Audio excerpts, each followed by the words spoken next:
And I would like to give the word to Ryan first to introduce a little bit more about the Placemake Earth Challenge and this year's focus. And then we have 5 confirmed speakers that they will speak about their experiments. And then we'll give the words to all of them. And we're a small crowd. So, I mean, we can also comment after each person, but we also have to be structured. So I would like to keep more or less 10 plus 4 or 5 minutes per speaker. But let's see how it goes. I mean, if somebody else did an experiment that we actually don't know about, that didn't notify us, please put it in the chat or raise your hand. As I said, we're a small group, so we'll manage. Okay, Ryan, do you want to say some words? Yeah, well, thanks, Todor. It was great to actually meet you in real life recently. I went and visited you in Stavanger, Norway, and got to learn about your local context and your upcoming opportunity to do parking day and redo your parking space that you don't need into a place for your community. And I was in the area because I actually went to a United Nations event about urbanizing. And it was really interesting because they talked all about how what they really need is people to be taking good ideas and implementing them in their context, because they know that there's these good ideas out there, but they have a lot of trouble getting people to do the right things and to make the right things popular. And they're wondering with lots of data how to get that done. And what always seemed really attractive in their presentations and in my probing questions of them was, we need to get people all over the world doing these good things and seeing what happens and innovating. And Todor also shared with me some really cool books of some previous international collaborations like this Plaemake Earth Challenge called, I think, Urban Actors for Change. Is that right? Actors of Urban Change. Actors of Urban Change. And they were doing stuff like this a few years ago all over the world and implementing interesting changes. And they talked about futuring and how in doing these activities, you actually create alternative, more positive futures and more futures to choose from by experimenting with these good ideas in your context. So we're more excited than ever that you guys are participating in this program and taking these ideas and making them your own, and then reporting back to them into this global echo chamber where we're bouncing ideas around, transnationally, globally, and working on global issues in our local context. So I'm grateful to all of you guys for taking these actions, and we look forward to hearing from them. Okay. Thank you, Ryan. I think the one that we planned for opener, I didn't pay attention, but Dennis, she's not here yet. So maybe I'll just give the word to Roger first. Tough job. Nah, it's okay. It's a good crowd. So Roger, do you mind starting and sharing some of your impression from your experience? Absolutely. I just want to say hi to everybody. In case you didn't meet me, so I'm an artist here in Santa Ana, California. And I came to you guys to the last meeting. It was my first meeting. And I had an idea to kind of get the community started, or get a conversation started with the community. And the way I was going to go about it was get a seed stand and kind of basically plant a seed. It kind of evolved, like any other plans. As I started to kind of put it together, there was some questions as how, and I was going to use the seed stand. And so what I ended up doing was building on it.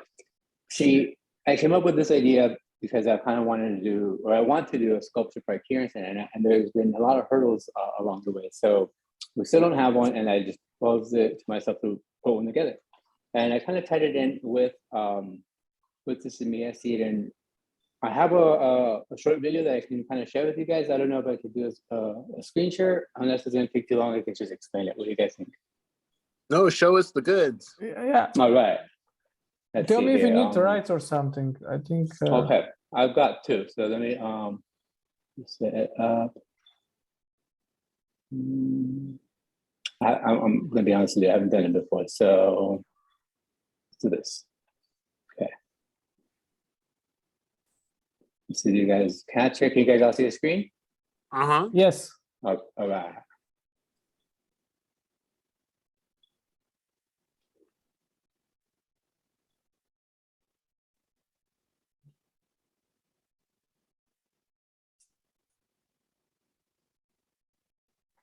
So I ended up doing it twice. I did it in May, and this was the first installment. I did it on a day where it's not a typical art day because I wanted to reach the community at large. I didn't want to only talk to artists or friends of mine because I kind of know a bunch of people. So I'm like, I want to reach out to folks I don't always get to talk to.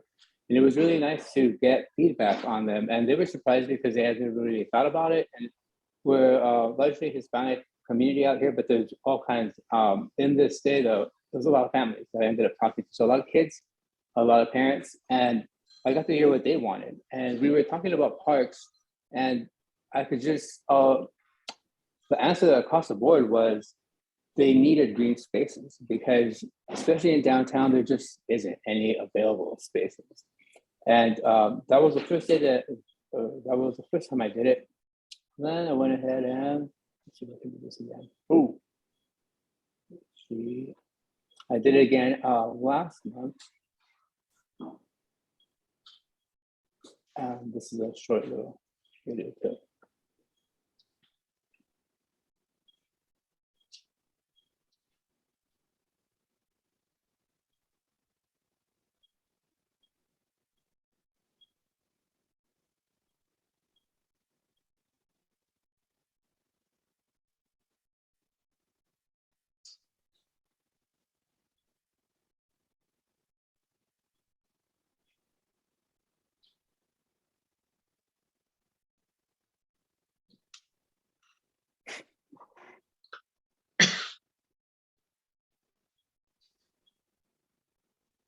The second time I did it right before the art walk, and it was, I had more people, I had more eyes on the project. A lot more people were willing to talk about what I was doing because they were really curious. I ended up getting metered parking, and just as you can see, put in a setup of astroturf with some plants.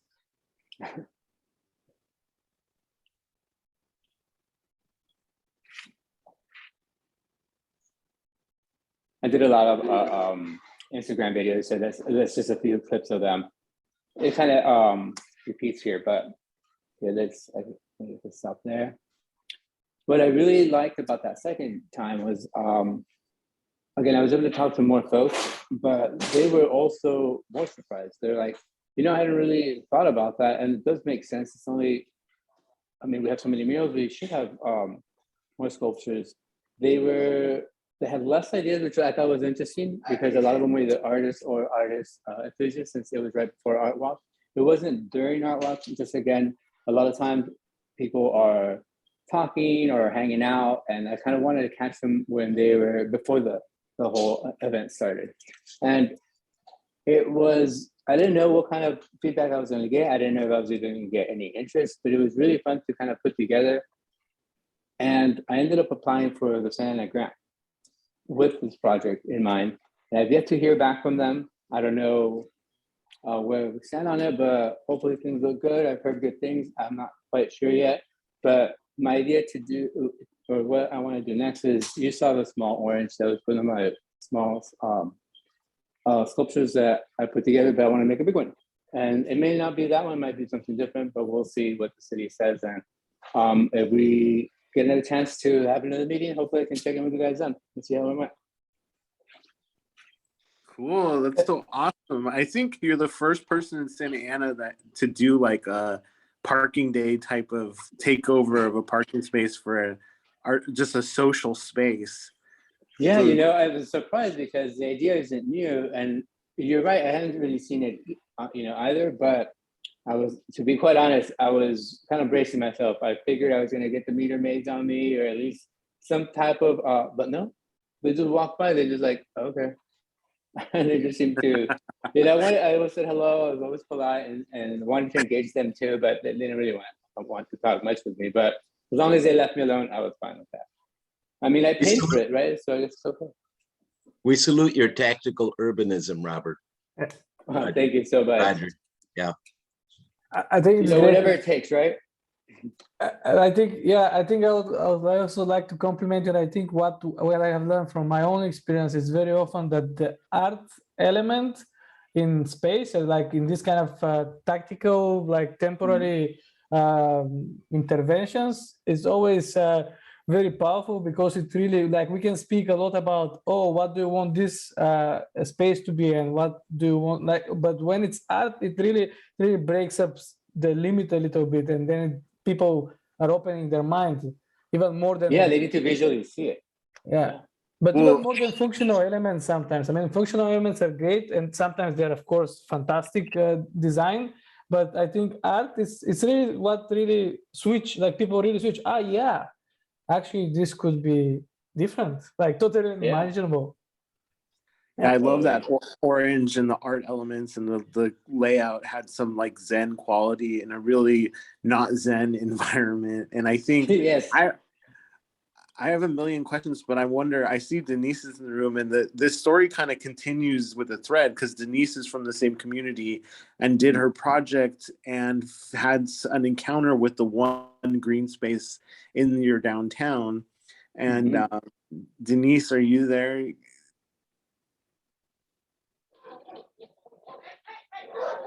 Hi, hello. Yes, How I are you? am here. So- Good morning. Good morning. Yes. So for my my challenge, what I was trying to do is on the week of Earth Week, I was trying to go to, again, Birch Park, our local park, and I had collected a lot of recycled goods. I wanted the kids to do a nice, big temporary art mural using recycled goods, and we had paint and glue. We were going to use bottle caps and cardboard. So, I invited all the neighborhood kids. We walked over to the park carrying all our stuff, and then we also had a lot of outdoor games, because I wanted to encourage just a day of art and play. So we get there, and the gates to the park are locked. Thank you, Ryan, for the picture. And we couldn't believe it. We're like, this is so weird, because their posted hours, I believe at the time, was at 7 a.m. And we were there at 9 and nothing. It was locked. So we tried calling. Yeah, that's us, huh? My baby's looking at the pictures of us. And so we all just sat and waited there, and we tried to see if they would let us in.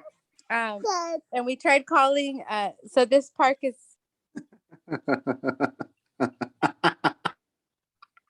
That's amazing.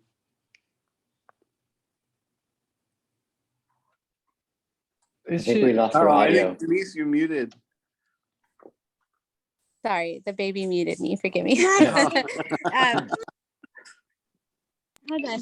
So it was a Saturday, and like I said, in the morning. So we were very confused on why it was closed, but we said, you know what? We're still gonna do some of our artwork. We're still gonna do it here outside, even though we're on the sidewalk.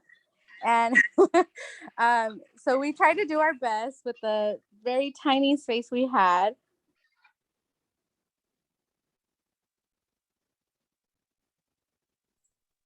I tried to, we tried to do my project and her project that same day, but she got there earlier. I planned to go there about midday, and she and I were communicating this day on how and why the park was closed. And I'm not sure, I don't mean to speak her part, but I know her audio is out. The park, or the person in charge of unlocking the park, was parked across the street the whole time and just wouldn't open the door. No way. Yeah, because I guess you need a permit, or and this is probably the only large grass covered park in downtown, and it's already tucked away that it's, oh my God, that shit. But I didn't need to take your time. There you go. Oh, no. Yeah. So we tried to do our best with the little space we had. And the kids, they were very confused. They were like, why can we not enter the park? I mean, we don't need a we don't need a permit to enter the park. So, and they were in no rush to unlock it. They, like you said, they were sitting outside. So they didn't unlock the park until noon, which by then, you know, anybody that had come with us was already tired of waiting. We sat outside for 2 hours. Just working on our project there. But we had intended on you know, writing poems about every tree and naming the trees, and you know, we had all these activities. But so so my plan now, for the month of July, I have a few dates set up, different times, just based on feedback that different families in the neighborhood have given me. You know, some asked for weekday, some asked for weekend, morning, afternoon. So I'm basically going to do the same thing, but just chop it up into different sessions and kind of create more of these, you know, family come out and play time. Again, just to keep the park occupied with our families and kids that deserve to use this space. And I still advocate, you know, for this park, and I've been constantly telling the city about it and how, you know, it's sad that there's no playground at this park. And so I've been really advocating for our neighborhood park and just having the kids be able to use the space and play outdoors. I was in shock though, I really was. The idea of the park being locked on Earth Day is just crazy. And I definitely applaud your advocacy. And it sounds like it's actually like the turning point for that park. And there is, because of what you did, you know, a real proof and evidence that is undeniable that there's something needs to change there. And I hope we can support the playtime. That sounds fantastic. And, you know, having content and art education like Roger and stuff like that there. Laura, you've got your project coming up, which fits into all this same paradigm as well. So really applaud you guys having so much success and really seeing where the barriers lie and jumping over them. Thank you.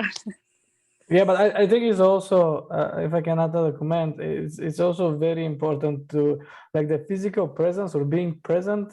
It also helps to make this kind of statement, because otherwise, I mean, this is something that a lot of people sometimes misuse, because of course digital communication and social media is great to raise messages and so on, but physical presence in the right moment, I think, could be, there are these defining moments in which you say, oh wow, you see a picture with some kids standing in front of the park, wants to enter and they cannot.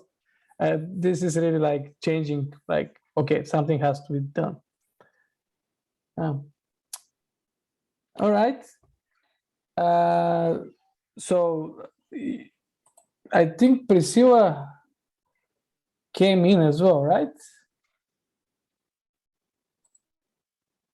Yeah, I'm working on, I have her images. I'm going to send them to you. So if you want to turn it over to Laura or Angle, I think that would be good for right now. Okay. I mean, okay, let's get to Laura then, and so we stay on the Santa Ana, and then we can go to Angle. Laura? Hi, can you hear me okay? Yes, great. Okay, I'm technologically challenged because I'm up here in the mountains at my daughter's house, and technology, it's a miracle that I'm here. Anyway, so I wanted to say to you that I own a gallery.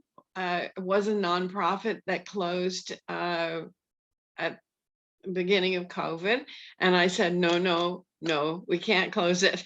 We need to continue it, and I'm willing to take the risk and do it. So it's Avant Garden Gallery, and we've been in downtown Santa Ana for about 25 years, and that's a history you can't just ignore. So we live, and we're across the street from an area that was had been a parklet. It was described as a parklet, and we look across the street and to the left, and And there it is. And it was just full of homeless people who were yelling and screaming. And periodically we'd have to call the police. And the police would say, oh, no, this is not ours, our jurisdiction. It's the federal government, because it's the federal parking lot behind it. And anyway, so for several years, I heard that. Yeah, and then they cleaned it up, and the homeless have a better place to be in now. And but they put this big white, beautiful white fence and fence off the part that was the park, which it was small anyway. And I said, oh, beautiful fence, needs to have something going on there. And I've said it for years. And so I just said, oh, well, I went out of the country in January, came back, and we had at our corner of the universe there, 2 shootings that derived from a nightclub that was illegal, that was happening there. And anyway, whenever I came back, I was horrified, and I said, well, maybe this is not where I want to be. Maybe we need to find another place in town. So I thought about it for a while, and I said, no, I'm going to plant my feet here, and I'm going to make this place. I'm going to make it what I think it should be. I'm going to pull it out. And this is not what this corner is going to be identified as. We're going to remake it. And so when all this talk started coming up, one of the first things I did was I went to the police department and I said, I'm supposed to fill out this form maybe for occupying this space here, but I don't really qualify. And it's going to cost me for a license, but I already have a business license. And it's going to cost me money. And you say it's going to take 30 days for this to pass muster. So let's talk about it. So I talked about it to the police. I said, it says here, don't block traffic. And I won't. Don't block pedestrians. I won't. It says clean up after yourself. I always do. So I saw no reason. And the police kind of shook their heads and they said, maybe you should ask the city. And I said to myself, maybe I just want to do it and then ask forgiveness. So for Black History Month, we did a Black history in the United States. And it's 105 feet, linear feet, 2-dimensional, because it's on a fence. It's only about 3 inches deep, but 6 feet high, where we could just occupy. So I said, there's plenty of guerrilla things have happened, and I'm willing to do that.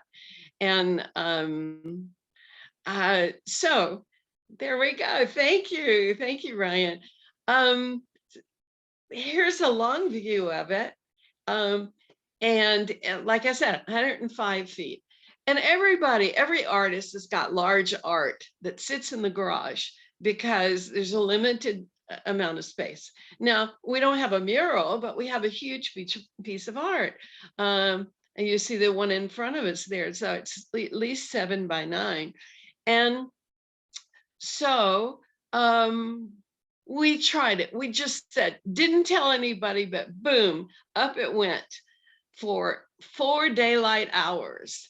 And then people saw it, they drove by, and I mean, that's a long space for art. They drove by, they walked by, and it was like, oh, that's nice. It's really nice. And then before they had a chance to say, oh, what's that? Boom, we were gone. And so our beautiful thing that happened that day was the police came by, pulled over, turned on their lights and went whoop with the siren. His hand went out the window. He gave us a thumbs up and then he took off. So I said, oh, I think we've just been given a blessing there. And so that was the first time we just tried it. A second time we said, should we try it again? yeah, let's do it. It was a Saturday morning. And again, it wasn't art walk. It was just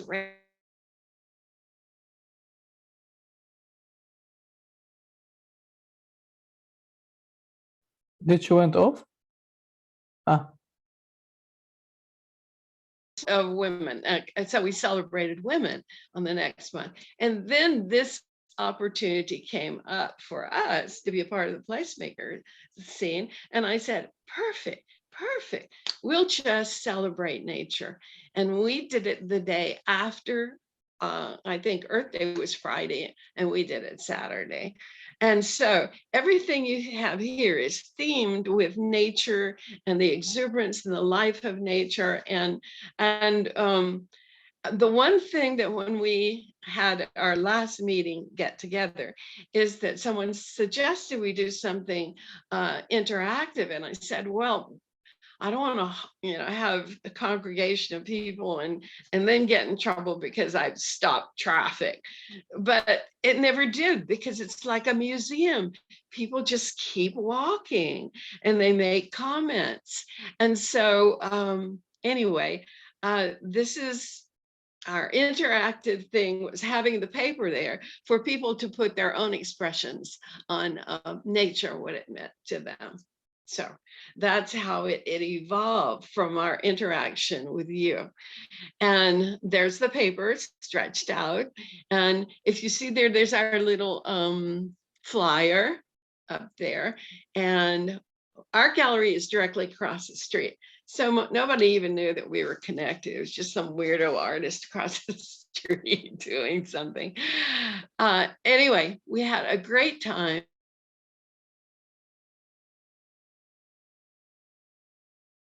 Grant. Yes, you did. I saw the list. You're on it. The Santa Ana grant. And we missed it because I got COVID. So we missed putting our thing in the portal.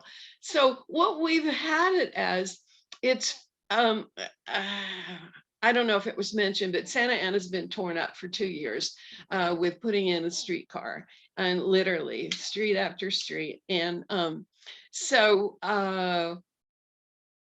that's been very disruptive, and a lot of businesses have really lost out because people not wanting to come into town and not wanting to walk around. And so I've watched the different artists do different things to really brighten up the world, because this is what it needs, to have something special like this. And the fact that it happens randomly too, Roger, I think that's wonderful. And so anyhow,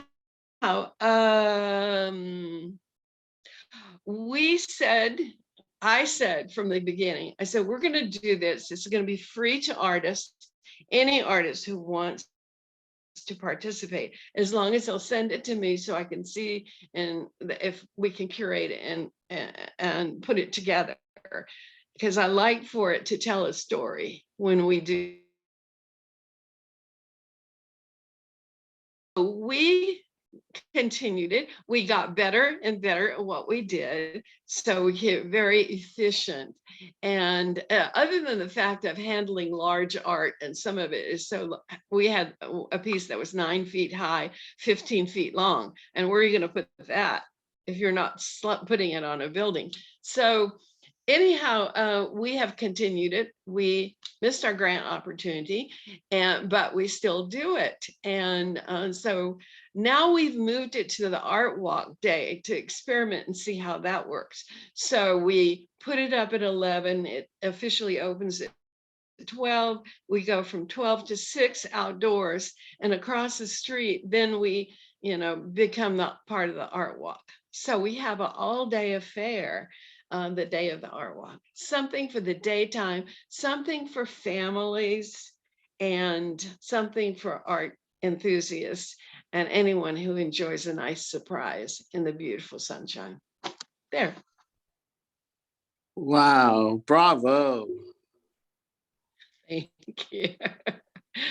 Thank you. nice. Well done. I really like the evolution of your story, and maybe I contributed a little bit with putting the pictures a bit late. But sorry about that. But how things evolved.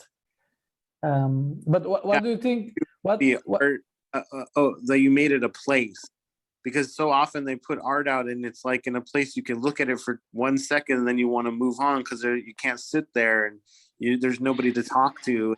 I think you really broke a barrier with that.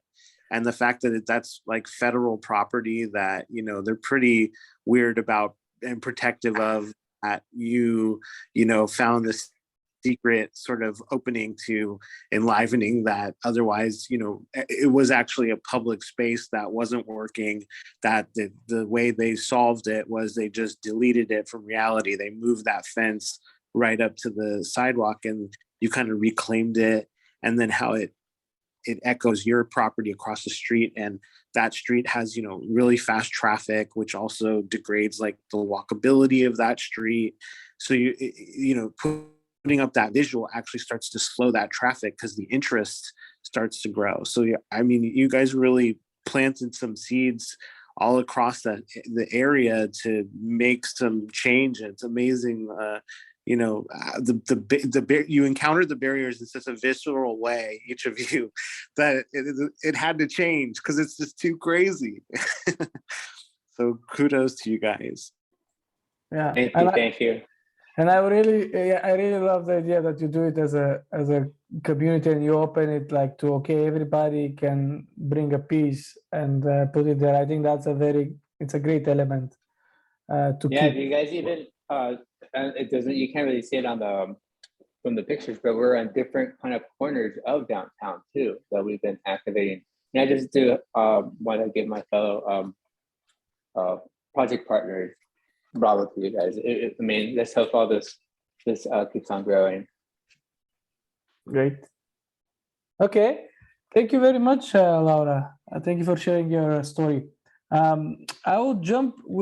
Thank you. I want to say that being honored by being chosen by the Placemakers, it's really helped a lot to legitimize what we have done and to continue it. And my intention is to continue it through the year, celebrating the different things that are happening.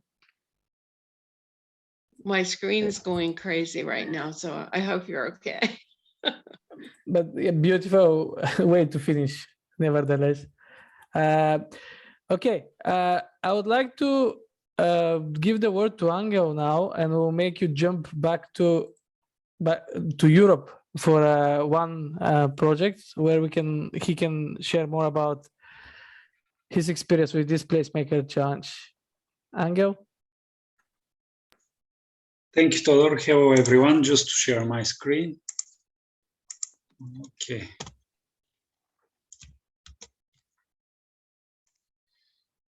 Do you see my screen? Yes. Okay, just a moment. Good. Okay, cool. So hello, everyone. My name is Angel. I'm part of Informal Associations together with Todor, and also part of the Tootltests Day crew. We are doing some experiments. I will tell you about this year's experiment, which was part of Plaemake Earth challenge. But before this, I will give you a little bit of context about the park. This park is located in a small city in Bulgaria. The city is called Haskovo, and it has around 60,000 people living here. And what about the park? The name of the park, Yamaç, is from Turkish, and it means hill or higher ground, something like this.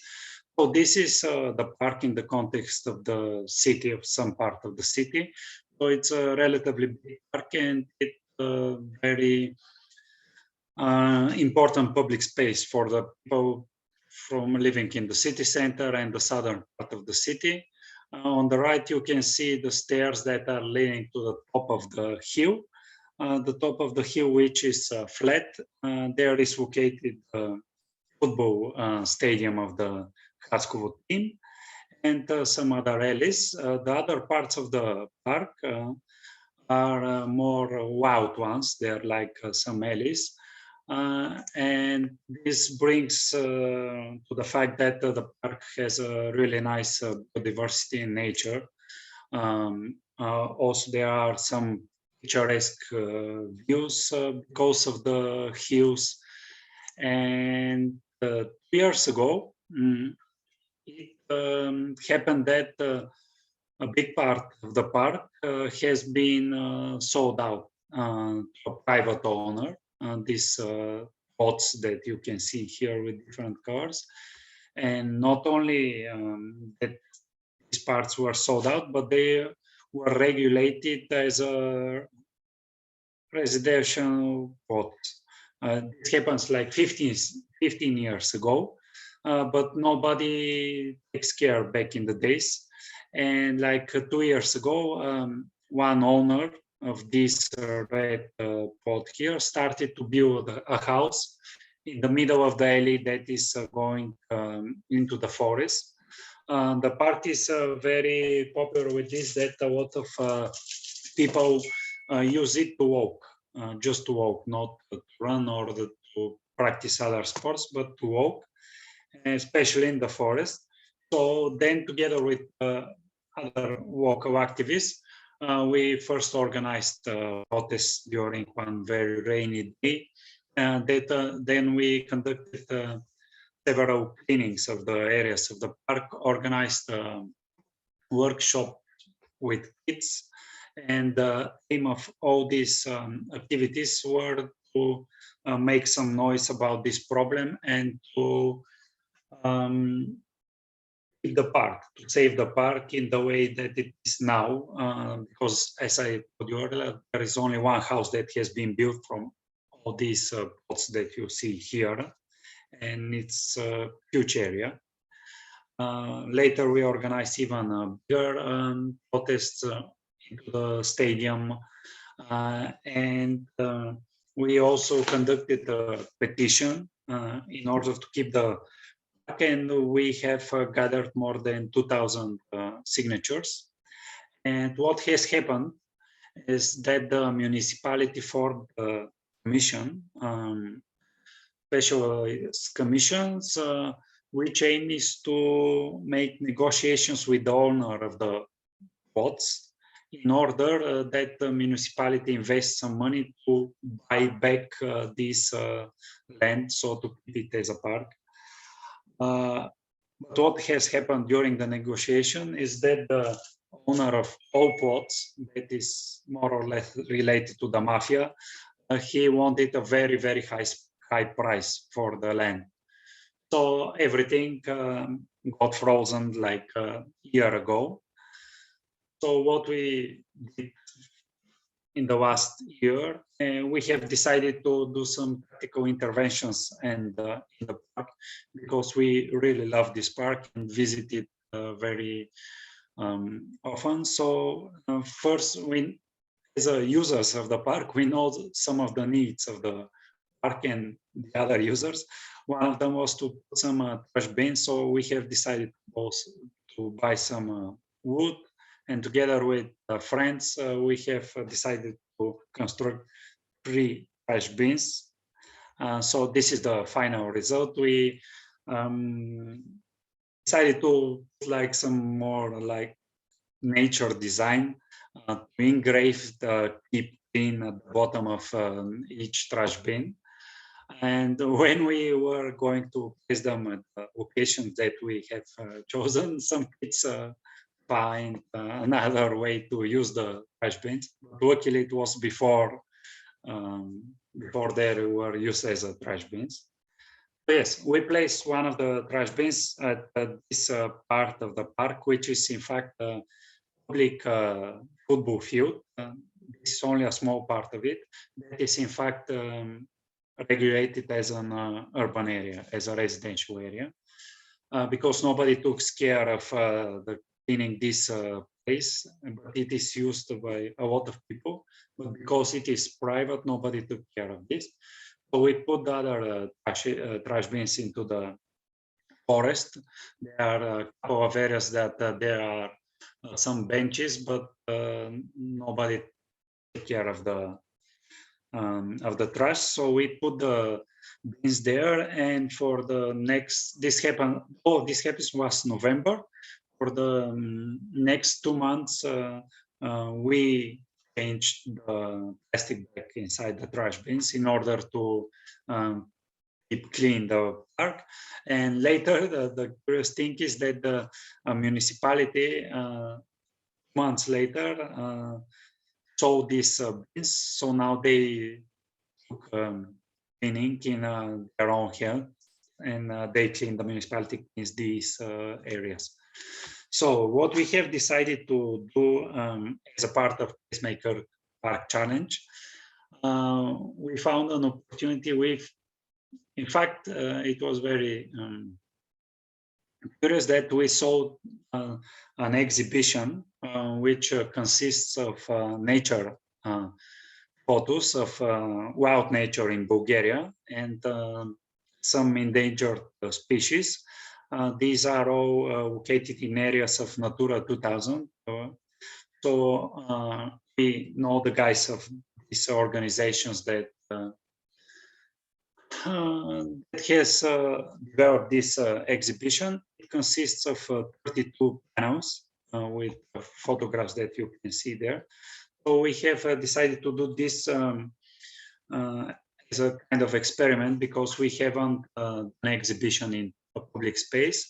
And the park and this yellow fence that in fact is the outside side of the city stadium fits perfectly the things for the exhibition. So yeah, we divided the exhibition in two. So we in opposite corners of the stadium, because the fence was at the proper height. We installed the panels exactly at Earth Day, which also matched the Orthodox Easter, which was the next couple of days. So during the day of the installation of the exhibition, people enjoyed it. As you can see, we leave some space between the panels so more people can stay and read the information under each of the panels. But on the next day, which was the weekend day, you can see that there were a huge amount of people that stopped and were surprised by the exhibition and enjoyed it. By the way, we also take a look at the exhibition on this day, because we didn't have the time to do this earlier. And we experienced some of the talks between the people that are stopping and reading their kids, or discussing how beautiful the nature in Bulgaria is. And what has happened is that the exhibition stayed for a month and a half before we removed it, because this was our initial plan, not to stay forever, just to stay for 45 days. And we were thinking that there could be possible the exhibition could be vandalized, but this didn't happen.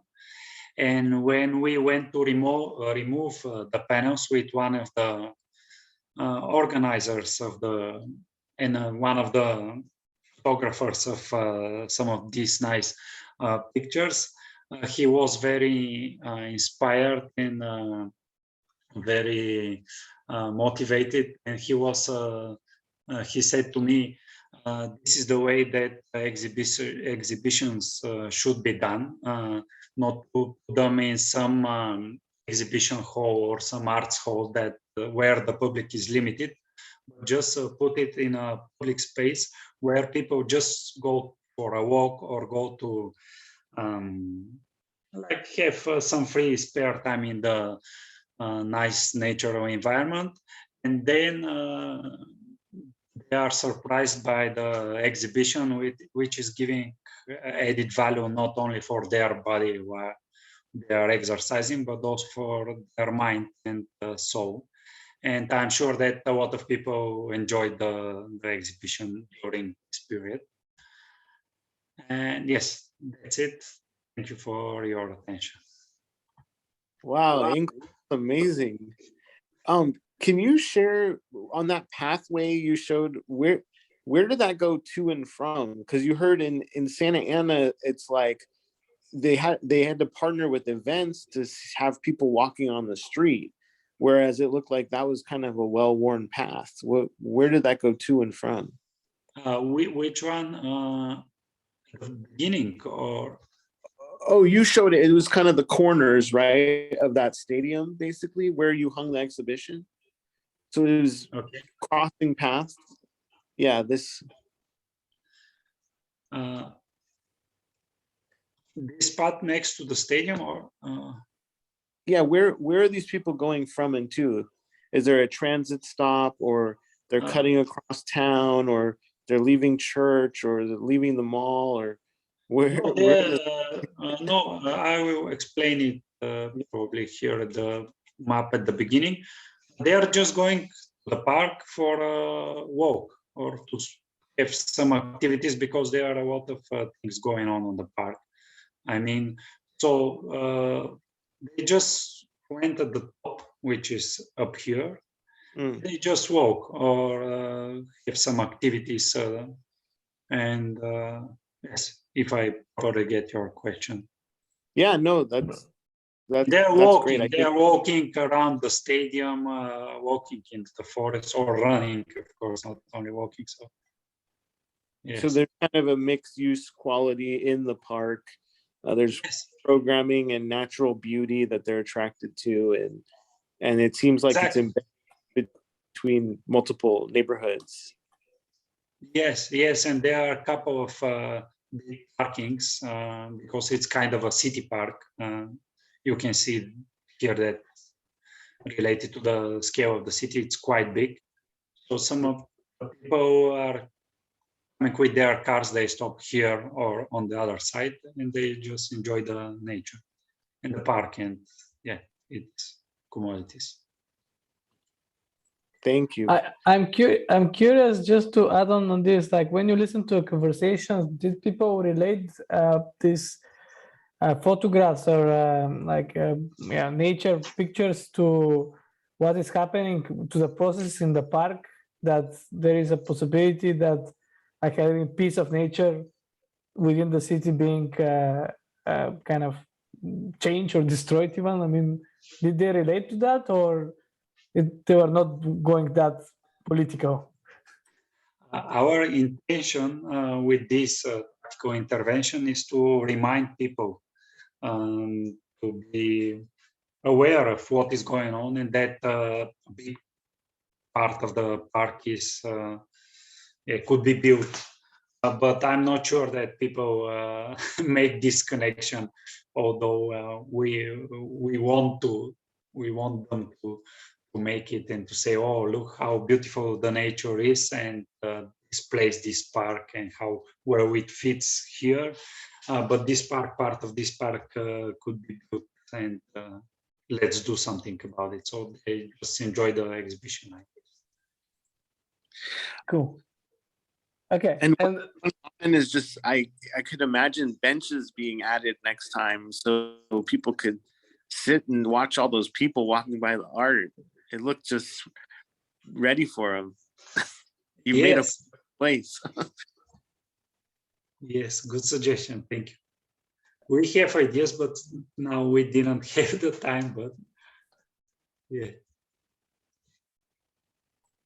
So it's a great fight for green space. Thanks for sharing, Angel. I guess now we have Priscilla. Is she here? She was here before. Oh yeah. Hey, Priscilla. As far as I know, I will share your pictures, and then you can have the stage already. So yeah. Okay. Well, hello, and I guess thank you all for being here, whoever's here. And yeah, I'm just really glad that I was able to participate again in this challenge, and also glad to see all the people in Santa Ana that participated as well. So this is after I installed. This is my friend. He makes bonsais. He actually sold me some of the plants that I planted around Santa Ana on 4th Street downtown. 4th Street, it's just a really major street, especially for downtown. But like you heard, there's the construction being done for the streetcar all down Santa Ana, 4th Street. So it was a challenge at first. It was actually talking to a lot of people because we didn't know what was gonna happen with the construction. They were blocking like most of the planters that I wanted to work on. So you can change the slide here. This was just my friend that we set up a couple times to sell our plants. So like I said, he makes plants, grows them, and I have some plants I grow too, so like succulents. So this is a friend here came with her baby, and they're trying out the mint, I believe, in this one, or the rose, or was it maybe the rosemary? But she also grabbed a cucumber and they were eating it, and I got like a video of that. That was really nice. Like, so if you want to change the picture, this was actually just them trying it, like stopping by. This is the ladder, which I did do last year, but I changed like maybe like more than half of the plants on it. So last year we did have, we made this ladder and had a lot of plants. The tomato died, a lot of things just died or were taken. So I was there like, all year just maintaining it here and there, mostly the Alta Baja, which is the restaurant, the cafe that's right in front of it. They water their plants and they water our ladder garden there. So they pretty much in charge of watering it, like every other day. And then I just come by and I check on it. So like right now, the snap peas were done. So I'm going to have to change that. And the cucumber also, it gave all its fruit. So it's like dying. So I'm going to go change that one. But yeah, you can see right behind the ladder there, you can see the construction, everything's just like fenced off. Now it's getting better. It's almost done, I believe. Yeah, you want to change the picture, please? Oh, that was me and my boyfriend, like when we were installing the signs. So you can see the ladder here, and then there's a planter on the right next to it. That planter there, we made all mints. So we put like 4 different mints, and they're all growing really nicely now. They're like, everything's kind of spreading. So that's really nice. And then like behind him over there, like behind his head, like there's another planter over there. And if you want to, see, you can see the ladder here. So I got rosemary, creeping rosemary at the bottom, then the snake plant and the spider plant above it. So all these like, are pretty hardy. They can stay there for a long time. The beets, that's kind of an experiment because it's not a lot of dirt and they need water like every day, but they're growing. They're growing, and the snap peas above it also, they grew. They gave snap peas already, and I might have to change that soon because pretty much it's like just going brown. But it gave like every time I went there was like snap peas I could eat. So I don't know if other people grabbed it. Maybe not a lot of people grabbed it. They just looked at it. But anyway, above it, it's some succulents, mother of millions, and the mother of thousands, which is 2 succulents that grow really well here, and also are medicinal. And then the aloe vera on top, and then the dragon fruit on top. So that's what's on there now. And like you can see, I put the names in English and Spanish for people to see. There's some snap peas. This is the last time I went. There are a lot of snap peas, but you can see the plants going like yellow. I think it's kind of just ready to be changed. And I put the name like in French and Spanish. And oh, that was me watering. It was me watering the plant the other day. I usually have a bucket, but this time I just used up my bucket. I rinsed it well before watering. And this is the planter that has the rosemaries and the lavender. So it has 2 types of rosemary and 2 types of lavender. And I asked actually the 4th Street Market to water this one. So this is also growing, and this should fill up the whole planter. And anyway, so on the way of doing this, it was a lot of days. You know, I did it in sections. So I was able to talk to different people. People are always like, oh, is this what it is? And I like it, I've seen it. So I talked to them more about what it is, that they can actually like take a piece like of, the rosemary or the beets or whatever. And it's just, yeah, people really like it. Like people stop and take pictures there all the time. So I guess I kind of created a spot for people, to stop and have conversations and pictures, since this is the mint garden there. So you can see there's the apple mint, spearmint, chocolate mint, and then the regular mint. So yeah, so this, before the fence was like in between the planter. That's why I couldn't move out the lilies there. But now they moved it back. So they're kind of finishing up or clearing up the space over there. And then down the street, so down like 1 block there is the Frida Cinema, which is this one. No, this is actually right there, the mint right next to the garden.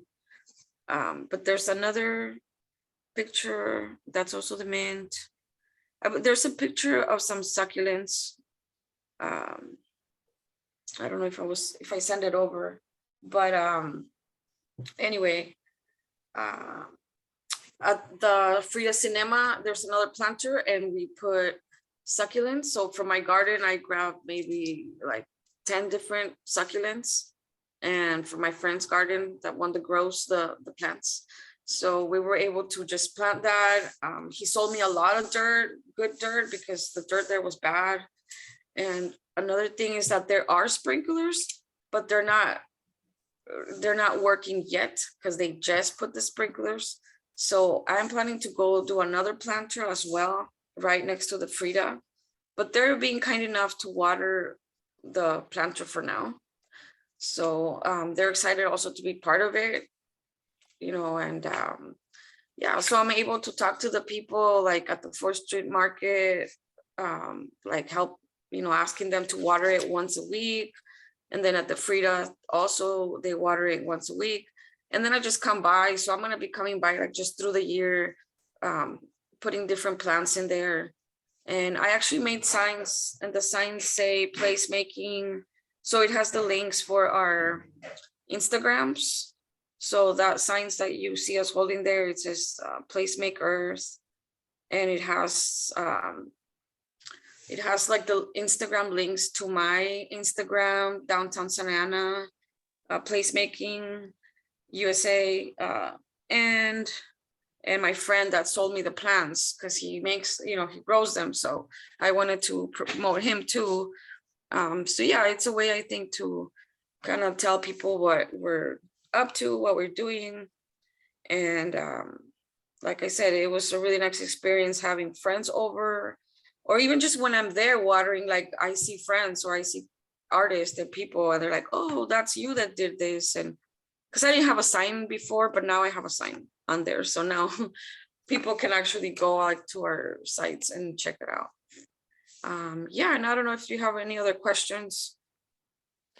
Wow, I know so many people downtown love this project, and they get, it makes them so happy. And it's amazing to see that you have the signs so the signage is so good and it's bilingual, and that, in doing this a second year too, that you're figuring out what plants work best and which ones, need more help, and then enlisting the neighbors in helping with the watering. And I think this project is like proven success, and it needs to go to the next level. I was curious, how was the pop-up plant sale? Was that something that, if you had more of a space to do that more often, would that be a effective kind of anchor to this, or how did that go? Or, what do you think?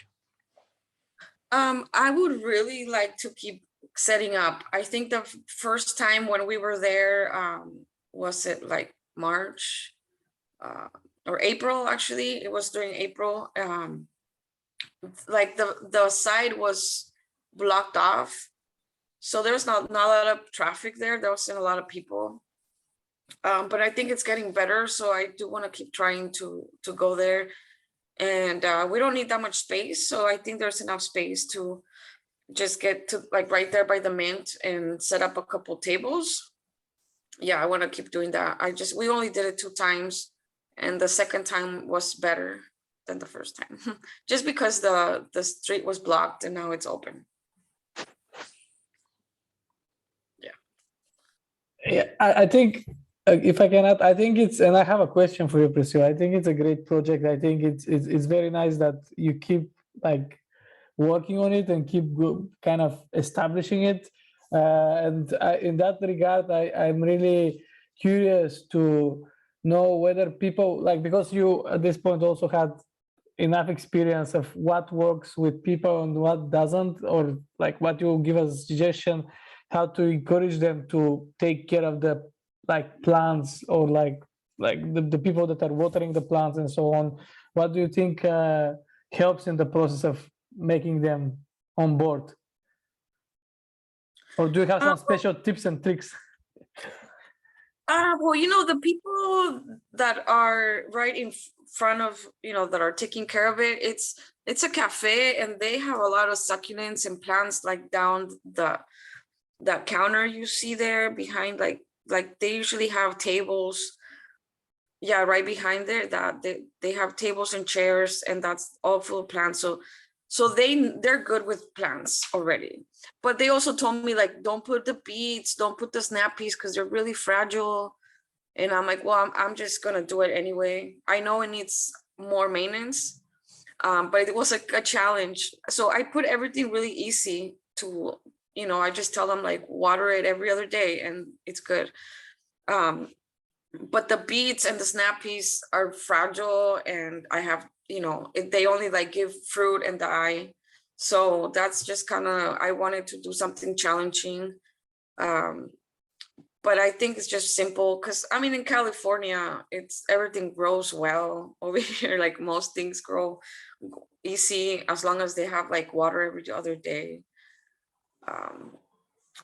So yeah, things are really growing really well, except the beets and the snappies.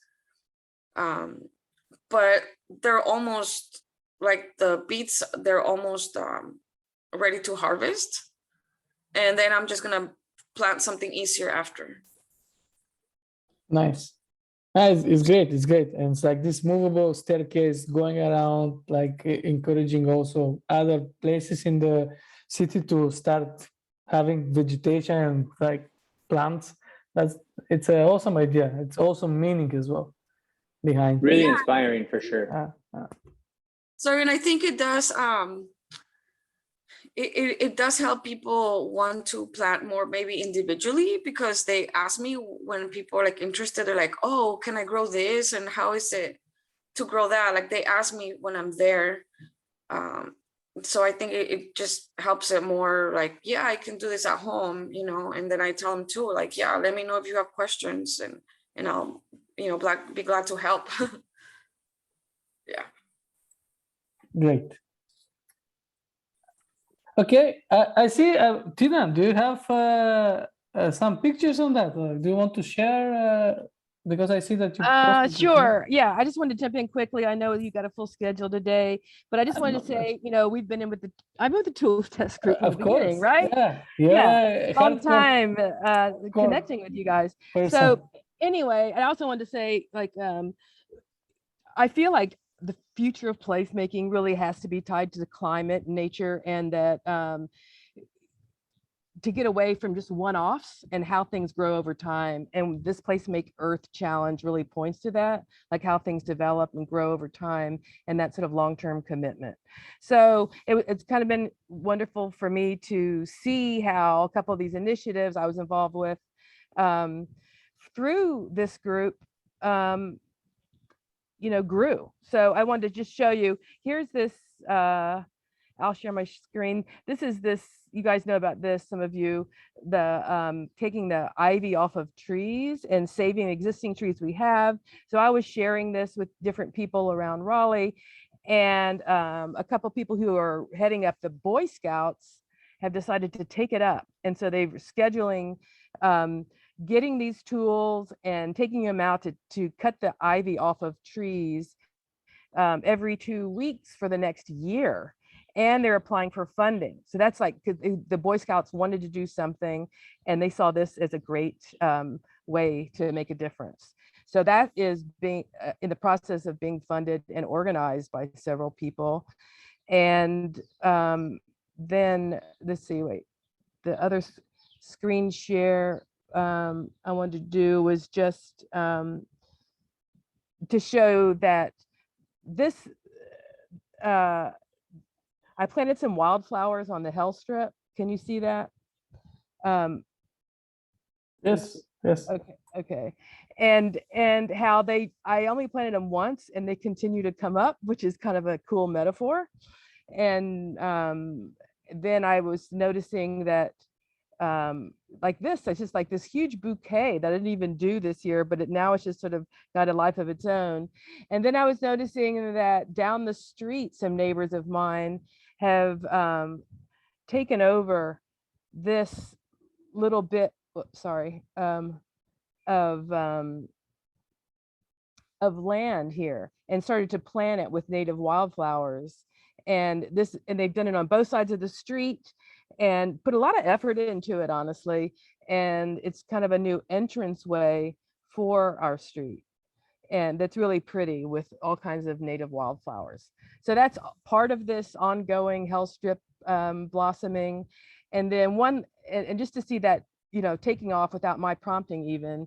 And then just to follow up, last year we were talking about building with nature, and I meant to do this for last year, but I didn't get around to it. So this is just a shed of mine that used to have chickens on it, like a chicken coop. Oops, sorry. And now it's got a green roof with native plants on it. So that's a work in progress, but just to give an update on that, that building with nature idea. And people from the from the street can see it. So just the idea that things are nurtured over time, planting seeds, and hopefully that's what we're doing through placemaking. And I really see the connection to climate and the environment being super critical and central going forward. So that's all from me. Just wanted to give a quick update on that, how things have evolved over time. Cool to see you old tool testers again. So glad to jump in for a second. Yeah, that's awesome. Actually, I mean, do you as an experienced tool tester, actually, like, do you want to reflect on like how people pick up on these things? Do you speak with for example, this neighbor of yours that makes the lawn, that they're planting this vegetation? What do you speak with them, and like what make them pick up on this? I mean, I share it on social media and I know them, and I try to enlist people, but then they just started doing that on their own. And then I reached out and said, hey, I saw this is super cool. And I mean, it's kind of amazing and organic how people jump in. And I have neighbors who are like tending the flowers up at the top of the street. It's like, like we all know, you start doing something and then people jump in and the energy builds, and you reinforce each other. So it's a good feeling. It's a connection. and you never know what will come from what you do. But seeing it over time is really I think wonderful, and not having to put so much effort into it and having other people take it up is it's a great thing. I mean, it's fantastic message also to just say, okay, it's up to us, guys. It's not like this is not an issue. That's not somebody from the municipality that has to deal with this, and like that we have to form. Like sometimes, especially I think you folks in US are a bit better in this. I think in Europe we go even harder on bureaucracy. At least that's my impression, and I think people sometimes forget that. Yes, of course, a lot of bureaucracy is involved, but sometimes it just takes like you just roll up your sleeves and you make this corner happen, and then another corner will happen, and then it will build up. Exactly. Or even like the Ivy League idea, you know, it's like, I was so surprised this guy I was talking about it like at some party, and then he said, hey, I do the Boy Scouts, and now suddenly that's taken off. So you just don't know what sparks will start, and you know, that's the exciting part of it. And it connects you with your community. So Definitely. you know, and I totally agree. I think that's what's cool about the Tooltest group, is that it's bottom up. It's you take the initiative and then see what comes from it. And you're always surprised. It's always an optimistic, positive thing, typically. And of course, it's amazing to see how you make these changes in your neighborhood, and then they become cool, and then everyone's doing it, and then it adds and adds and adds, and who knows where these projects are going to end up, and they're reverberating through space and time all around you. Yeah, exactly. I mean, and it's funny because sorry, go ahead. Yeah. United Nations, and they're like, oh, the local governments need to do this, the local governments need to do this. The local governments are the slowest people involved in this process. When you have the freedom to do these things in your neighborhood, you're making the change. And we can see how in Santa Ana, for example, or in Bulgaria, where there's this administrative force kind of preventing it, is kind of like a force field against that place and nature-led stuff. It's really interesting. Yeah, I mean, I started a little placemaking initiative here in Raleigh, and now the city is copying me.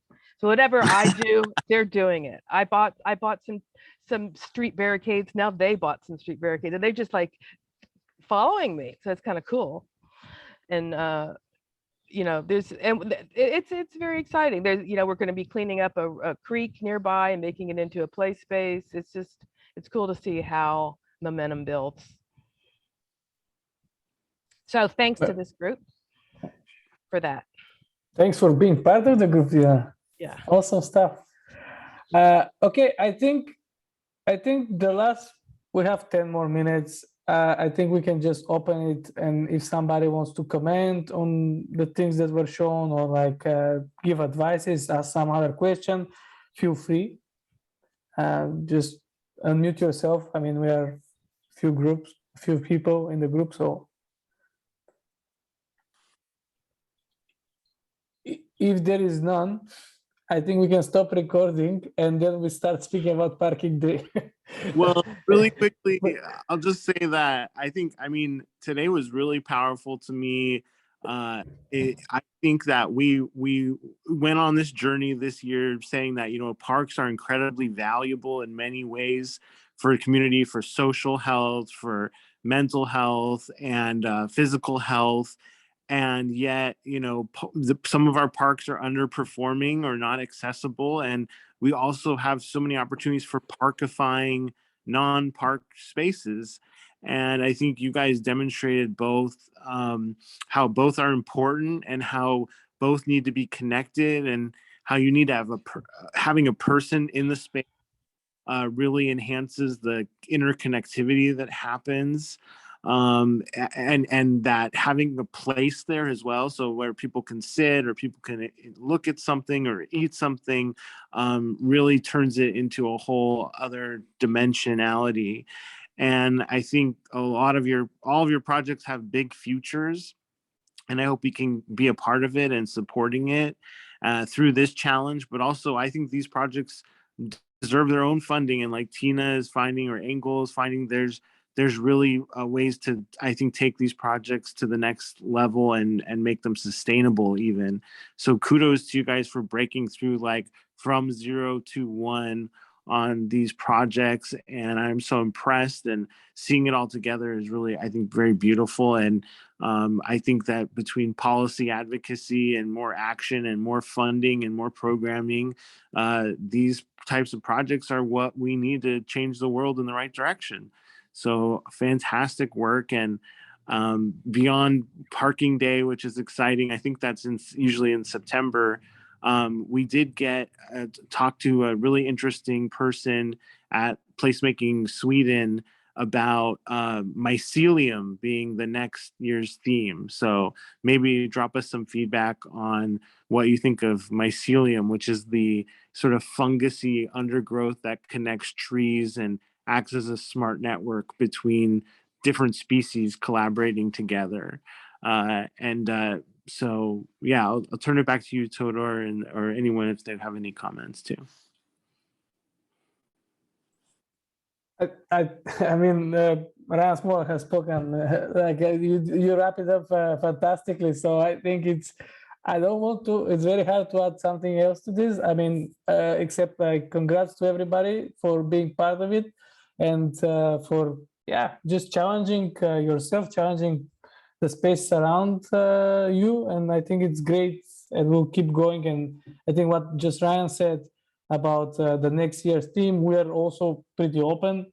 And I think if we're already kind of a group that we even know each other a little bit, whoever, just feel free to drop us a line to Ryan, to me, to like whoever really, and then we can shape it up even further for the next year. And for Parking Day, that's also another conversation that we can have. And yeah, thanks. Thank you. Bye-bye. Thank you. Bye.